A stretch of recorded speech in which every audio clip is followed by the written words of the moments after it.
Proverbs 22:6. Train up a child in the way he should go, and when he is old, he will not depart from it.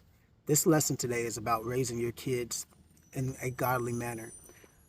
I know we've seen an uprising in like kids killing parents, killing other kids, and I mean like really young kids doing these really atrocious things to other children. And we're not just talking about just school shootings. We're talking about like violent, very violent, horrific things. Like there was a some kids who were plotting to kidnap and murder and torture this kid that was a little younger than them, and these were co-ed girls and boys. And it's like this, it's just that's just one story. I can't remember where it was at, but it was in the news how they planned this out, like it was written out. And thank God they caught wind of it before it happened. But this is an everyday occurrence, and the problem is that a lot of people are letting either screens raise their kids, letting other people raise their kids. And I know I'm not knocking the education system. That's a different topic. But we have to stop letting the school dictate what the foundation of our kid dictate the foundational philosophies of our children. Like they're there to get an education.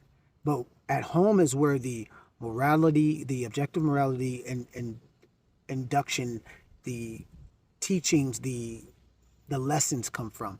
How do you conduct yourself? How do you discipline yourself to do the right thing? How do you have emotional intelligence? Our job as the parents is to do that, not the school. The school is where they implement these actions. They put these teachings and these lessons into practice. So this is what Proverbs is talking about: is that if you teach your kids about God, if you get them in the church, if you get them reading the Bible, and really introduce them to God in a way that they can have a personal relationship with Him, even at a young age. Like all of my kids, I put a Bible in their hand. My wife put a Bible in her hand. We taught them how to pray. We taught them about what God's love is. We not just the Bible stories, but we really ingrained in them the love and the grace and the mercy of God. And I have a 20-year-old and a 19-year-old now that they have this strong godly foundation.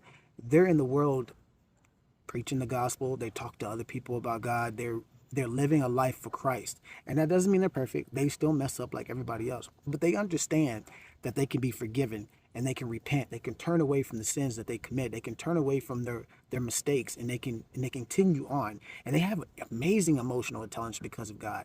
You can't have that if you're not in the Word. I'm sorry. The humanistic worldview, the atheistic worldview, the agnostic worldview will not give you a strong moral sense or strong moral direction. And no, you can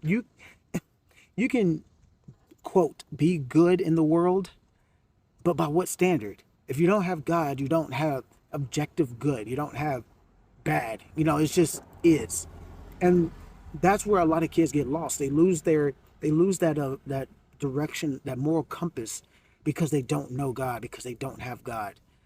And so you can claim to say that you don't need God to be good, but I promise you, if you have sinned one time, you deserve death. You deserve death in hell. So train up your child in the godly manner.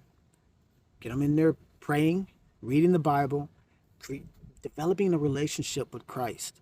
That should be every parent's goal. Let's just say this. Even as an atheist, the Christian worldview is the best worldview.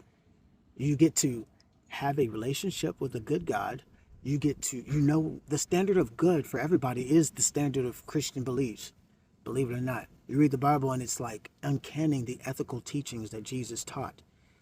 You live your life like that, even if you're an atheist, and people will consider you good. Although there's the other side of the coin. You really can't, you really need Jesus, because that's part of our faith. That's part of the faith. That's part of the faith of doing good, is that our faith produces good works, not the other way around. You have a blessed day.